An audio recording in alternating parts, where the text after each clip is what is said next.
Igreja Presbiteriana Unida de São Paulo. Há mais de 100 anos, fazendo a diferença na cidade de São Paulo e levando o amor e a palavra de Deus para as pessoas com o objetivo de transformar vidas. É uma igreja onde, essencialmente, a palavra de Deus é pregada e busca-se a prática da mesma. Venha para a Unida.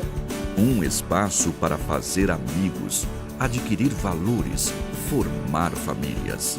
Eu gosto porque praticamente todo dia da semana tem alguma atividade diferente para você fazer.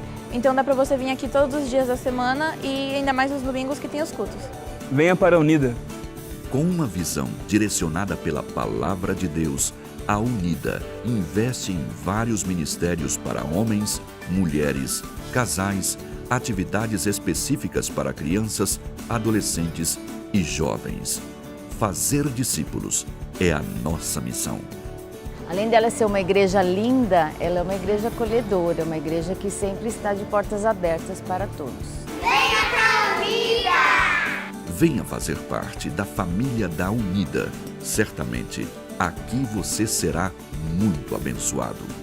Queridos amigos, é com grande alegria que nós convidamos vocês para que estejam conosco aqui na Igreja Presbiteriana Unida de São Paulo. Uma igreja bíblica, unida e relevante, que prega o Evangelho de Cristo e onde você terá um encontro vivo e pessoal com o Senhor. Vem para a Unida, certamente você será muito abençoado.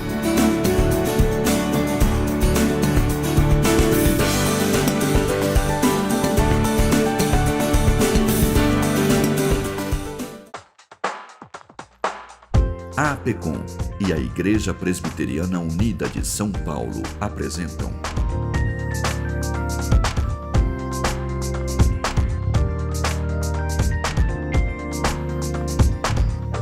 Cada Dia São Paulo. Olá, querido amigo, querida irmã, que bom estar com você mais uma vez aqui no programa Cada Dia São Paulo.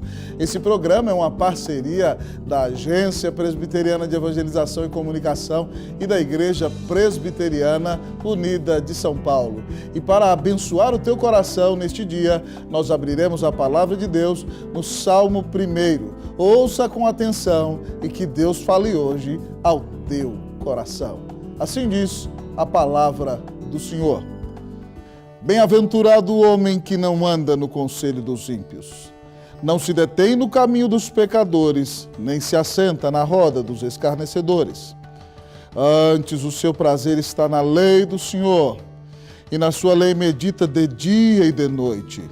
Ele é como árvore plantada junto à corrente de águas, que no devido tempo dá o seu fruto, e cuja folhagem não murcha, e tudo quanto ele faz será bem-sucedido. Os ímpios não são assim, são porém como a palha que o vento dispersa. Por isso os perversos não prevalecerão no juízo, nem os pecadores na congregação dos justos. Pois o Senhor conhece o caminho dos justos, mas o caminho dos ímpios perecerá. O livro dos Salmos é o livro de cânticos da Bíblia. Se você observar a lei de Deus, a palavra do Senhor, o Pentateuco contém 5 livros: Gênesis, Êxodo, Levítico, Números e Deuteronômio. Em resposta à lei de Deus, o livro dos Salmos também contém 5 livros. João Calvino dizia que os Salmos são a anatomia da alma. E ele tem 5 livros porque demonstra a resposta do cristão fiel a Deus em oração, respondendo à revelação da lei e da sua palavra. O livro dos Salmos é o livro dos cânticos da Bíblia. É o livro das lágrimas, é o livro do choro, é o livro da oração, é o livro da adoração, é o livro da celebração, é o livro da exultação na presença de Deus. Neste livro nós vemos o salmista derramando o coração nos momentos de dificuldade, expondo a sua frustração diante de Deus, clamando a Deus por seu consolo e por sua paz. mas também nos momentos de grandes conquistas e vitórias. Nós vemos o salmista celebrando e desafiando o povo de Deus a invocar a presença do Senhor, a ser cheio da sua presença, a glorificar a Deus sobre todas as coisas e a proclamar a salvação gloriosa que Deus dá ao seu povo. Para o início do livro, nós temos o Salmo 1. Esse salmo é muito precioso. Ele é como o portão dourado que nos leva ao livro da oração, da comunhão, da adoração e da exultação. E esse salmo é tão precioso porque ele tem princípios de vida para abençoar o meu e o teu coração. E o Salmo 1 nos apresenta logo de início a diferença entre o justo e o ímpio. Na primeira parte, ele começa a falar sobre o justo. Quais são as características do justo?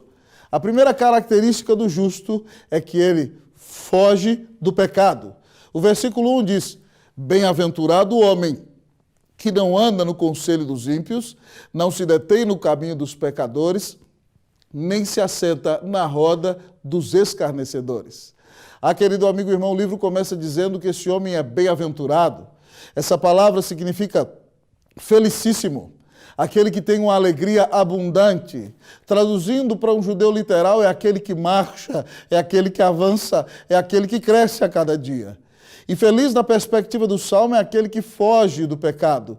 O salmista diz: bem-aventurado o homem que não anda no conselho dos ímpios. Ou seja, ele não pauta a sua vida por conselhos pecaminosos que ofendem a Deus, que ofendem a santidade de Deus e que apagam o Espírito Santo de Deus na sua vida. Mas ele também foge do pecado quando ele não se detém no caminho dos pecadores. Ele não para no caminho em que os pecadores param. Ele não imita as obras daqueles que vivem ofendendo a Deus e não glorifica o nome do Senhor. Querido amigo e irmão, mas o texto da palavra também nos diz que ele foge do pecado quando ele não se assenta na roda dos escarnecedores. Ele não zomba de Deus como aqueles que se sentam em uma roda para zombar dos que servem a Deus, dos que amam a Deus, daqueles que são fiéis ao Senhor e à sua palavra. O texto nos ensina, querido amigo e irmão, que a primeira característica do justo é que ele foge do pecado, ele foge do conselho dos pecadores. Ele foge de parar num lugar de pecado, ele não se detém na roda dos escarnecedores.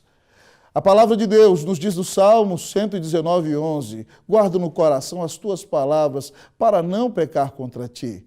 O versículo 9 do Salmo 119 diz: de que maneira poderá o jovem guardar puro o seu caminho, observando segundo a sua palavra. Nós precisamos fugir do pecado, amados irmãos, porque o pecado mata. Romanos 6:23 diz que o salário do pecado é a morte. Mas também a Bíblia nos ensina que devemos fugir do pecado, porque o nosso Deus é santo. O apóstolo Pedro, em 1 de Pedro 1,16, diz: porque escrito está, sede santos, porque eu sou santo. Deus é santo, é separado do pecado, é espírito puríssimo. E todo aquele que quiser relacionar-se com o Senhor tem que abandonar uma vida de pecado e pedir a Deus misericórdia e compaixão para viver uma vida de santidade, para a glória e para a honra do nome do Senhor. Talvez você me pergunte: pastor, como eu posso deixar os meus pecados? A palavra de Deus diz em Provérbios 28:13 que o que encobre as suas transgressões jamais prosperará, mas o que as confessa e deixa alcançará misericórdia. E 1 João 9 diz que se confessarmos os nossos pecados, Ele é fiel e justo para nos perdoar os pecados e nos purificar de toda injustiça. Se você quer vencer os pecados, nesse momento, agora, pare aí onde você está, confesse a Deus o seu pecado, diga a Ele que você precisa do seu perdão, da sua misericórdia e da capacitação do seu espírito para vencer o pecado. Diga a Ele que você creu que Cristo Jesus é o seu Senhor e Salvador pessoal, que Ele pagou a sua dívida. O texto diz que se você confessa o seu pecado, verdadeiramente se arrepende e crê no Senhor Jesus, o Senhor perdoa o pecado, o Senhor purifica a vida, o Senhor muda o teu coração. Que Deus te dê vitória sobre o pecado em nome de Cristo Jesus, porque o Filho de Deus se manifestou para desfazer as obras do diabo. Querido amigo e irmão, o grande evangelista Moody dizia: ou este livro te afastará do pecado, ou o pecado te afastará desse livro. Se você quer vencer o pecado, você precisa se alimentar da palavra de Deus. Na antiga era dos puritanos, viveu na Inglaterra um pastor chamado Philippe Jacot Henrique. E o pastor Philippe Jacot Henrique resolveu fazer o seguinte: todo dia de manhã, ele acordava seus filhos e meditava com eles em um versículo do Salmo 119. Cada dia um versículo de maneira subsequencial. Então os filhos tinham que memorizar o versículo do dia e durante o dia inteiro eles iam pensar naquele versículo e aplicar o versículo às distintas situações da vida e iam orar a Deus lembrando-se daquele versículo. E a palavra de Deus nos ensina, queridos amigos e irmãos, que de fato quando nós colocamos a palavra no coração, ela nos dá vitória contra o pecado. Os meninos do pastor Philippe Jacot Henrique memorizavam o Salmo 119 2 vezes por ano. Pois um dos filhos dele cresceu, se tornou pastor, o reverendo Mateus Henrique, e ele pregou na Bíblia inteira. E hoje, quando nós pastores vamos preparar os nossos sermões, nós olhamos o comentário bíblico de Matthew Henry. Mateus Henrique amou a palavra de Deus, quis pregá-la inteira, porque o seu pai o ensinou a memorizar a Escritura desde que ele era pequenininho dentro de casa. Ah, querido amigo e irmão, o justo foge do pecado. E então, ao lembrar dessa história, nós vemos que a segunda característica do justo é que ele ama a palavra de Deus. O texto diz: antes tem o seu prazer na lei do Senhor, e na sua lei medita de dia e de noite. Ah, querido amigo e irmão, aquele que crê em Jesus sabe que Deus se revela a nós na sua palavra. Então, quando você lê a palavra, Deus fala com você. Ele confronta os teus pecados. Ele consola o teu coração nas aflições. Ele te ensina o caminho que você precisa seguir no dia em que você precisa tomar decisões. Ele traspasa você e ele te ensina a olhar para Cristo Jesus como aquele que te amou e deu a vida na cruz para pagar os teus pecados, que nunca te deixa, que nunca te abandona, que sempre cuida de você. O justo é aquele que tem prazer na lei do Senhor. Ele ama a palavra de Deus e, consequentemente, ele medita na palavra de Deus de dia e de noite. O que significa esse meditar das Escrituras? Significa que você vai ler a Bíblia, vai meditar, pensar no que leu, guardar no coração, e de repente, então, quando você enfrentar uma situação durante o dia, aquele texto que você meditou virá à sua mente e te dará a bênção e a vitória sobre a tentação no momento de grande dificuldade. Por exemplo, a Bíblia diz: não saia da sua boca nenhuma palavra torpe. Você medita nesse texto de manhã, ora, fala: Deus, guarda a minha boca. E você entra no seu carro e vai no trânsito para o trabalho, e de repente alguém te dá uma fechada e você fala assim: céu abençoado. A palavra mudou a sua boca. Você deixou de xingar palavrão, porque a palavra de Deus está no seu coração. O justo ama a palavra de Deus. Mas outra característica do justo é que ele busca a presença de Deus. O texto diz que ele é como uma árvore plantada junto à corrente das águas, que no devido tempo dá o seu fruto, e cuja folhagem não murcha, e tudo quanto ele faz é bem sucedido. Ah, querido amigo e irmão, uma árvore plantada junto a um rio é viçosa, é verdejante, ela frutifica mais rápido, ela tem vida. Pastor, o que é o rio? Jesus, lá em João 7, diz que quem crer nele, como diz a Escritura, do seu interior fluirão rios de água viva. E falando isso, ele está falando do Espírito Santo que enche o nosso coração. Então, se o justo é uma árvore plantada junto ao rio de águas, significa que ele é alguém que busca a presença do Senhor em oração, e por causa disso, então, ele tem comunhão com Deus e ele é cheio do Espírito Santo. E essa árvore, então, no devido tempo, ela dá o seu fruto, ela frutifica. Você percebe na vida de quem busca a Deus que essa pessoa tem amor, alegria, paz, longanimidade, benignidade, bondade, fidelidade, mansidão e domínio próprio, que é o fruto do Espírito. Essa pessoa está cheia de Deus. Mas diz o texto que a sua folhagem não murcha. Todos nós vamos enfrentar momentos de dificuldade na vida.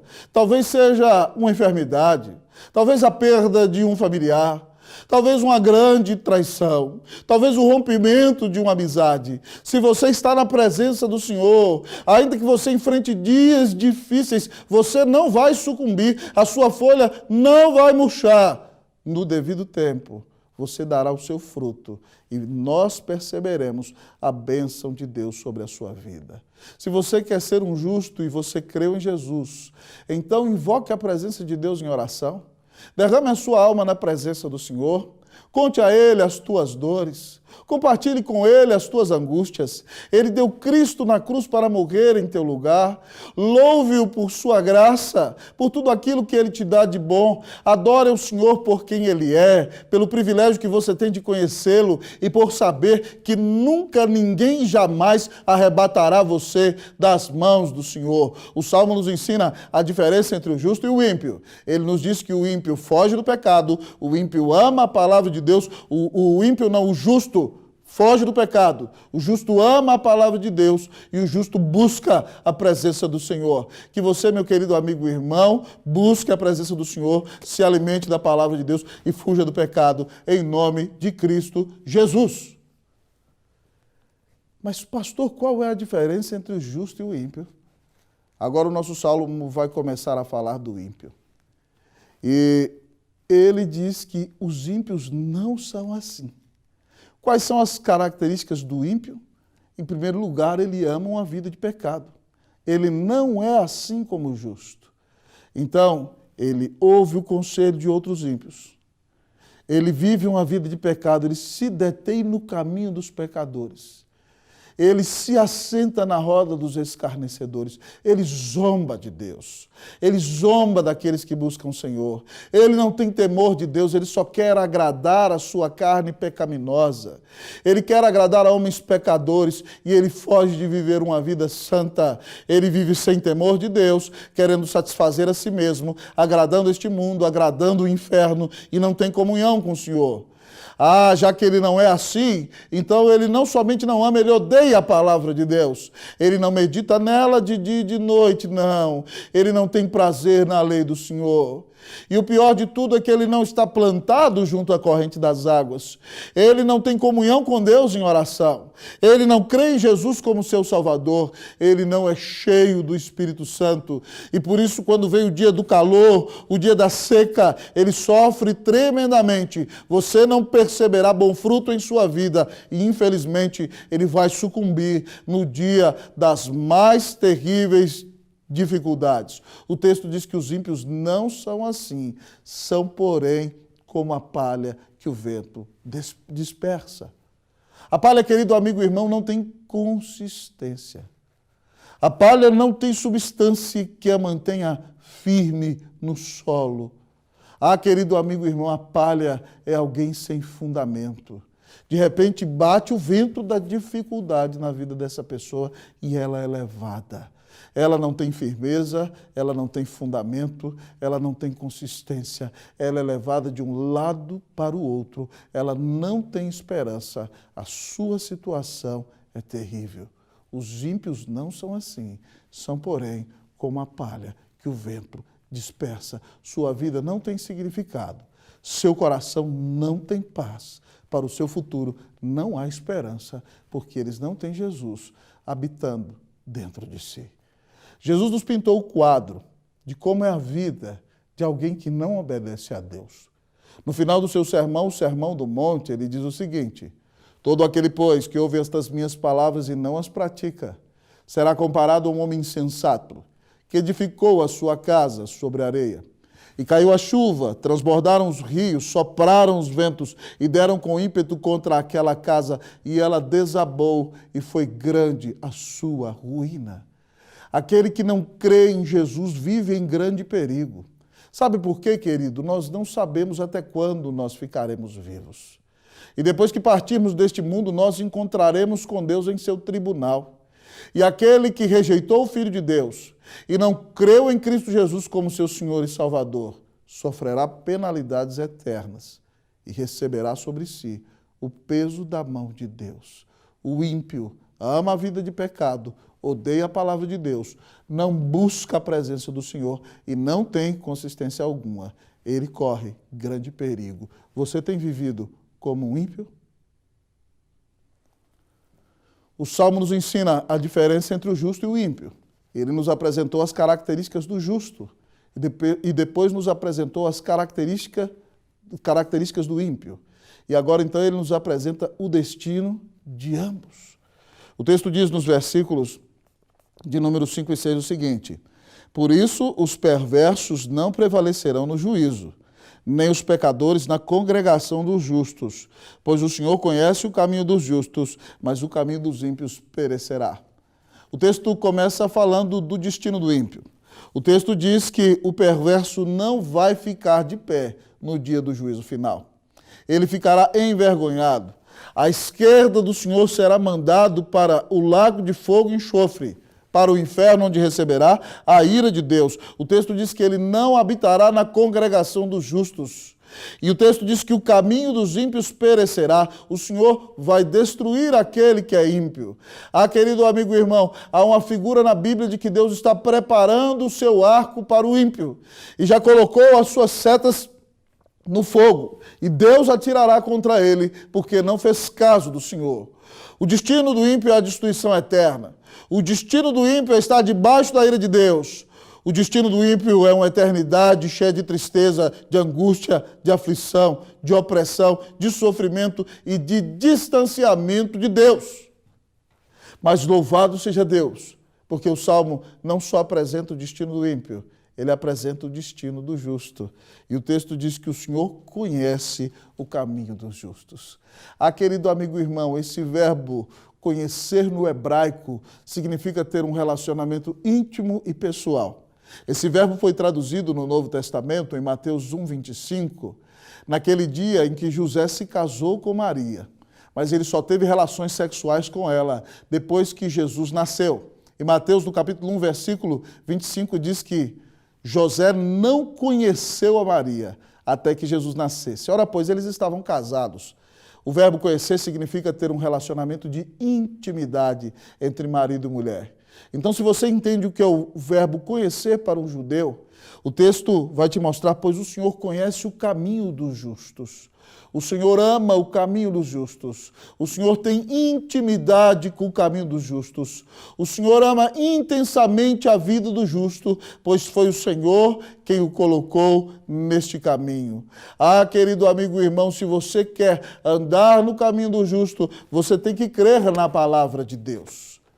O Salmo 119, 105 diz: lâmpada para os meus pés é a tua palavra e luz para o meu caminho. Se você não quer andar na escuridão desta vida, se você quer ter uma vida iluminada por Deus e abençoada pelo Senhor, você precisa meditar na palavra de Deus e guardá-la no teu coração. Mas, pastor, como eu posso andar por esse caminho? O Senhor Jesus disse em João 14:6, eu sou o caminho, a verdade e a vida. Ninguém vem ao Pai senão por mim. O caminho do justo que Deus ama é o caminho da fé em Jesus Cristo. Se você quer andar rumo aos céus e ter vida eterna, você precisa andar em Jesus. Você precisa andar com Jesus. Ele disse, eu sou o caminho, mas ele diz também, eu sou a verdade.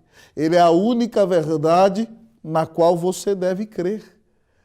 1 Timóteo capítulo 2, versículo 5, amados irmãos, diz que há um só Deus e um só mediador entre Deus e os homens, Cristo Jesus, homem. Você não precisa de vários mediadores, há um só, o nome dele é Jesus. Creia nele, pois foi ele quem te amou e deu a vida na cruz para pagar os teus pecados.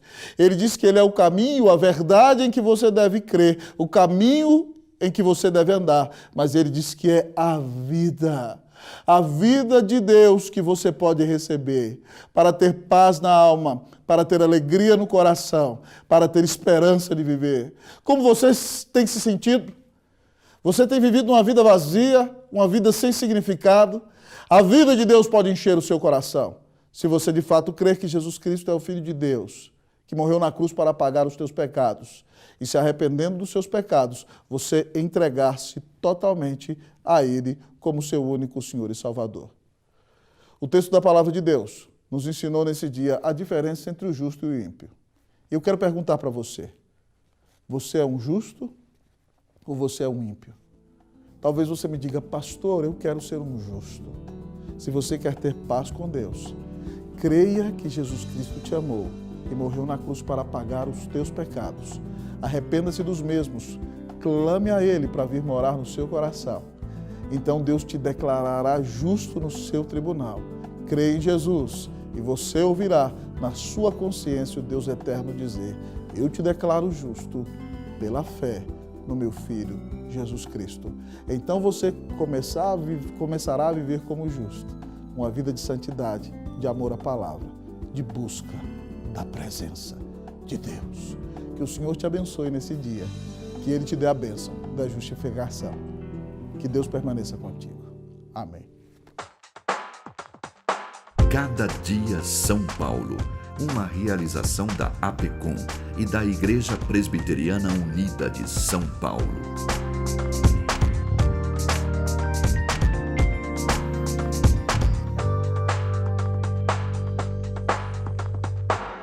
O programa Cada Dia São Paulo tem chegado a milhares de lares.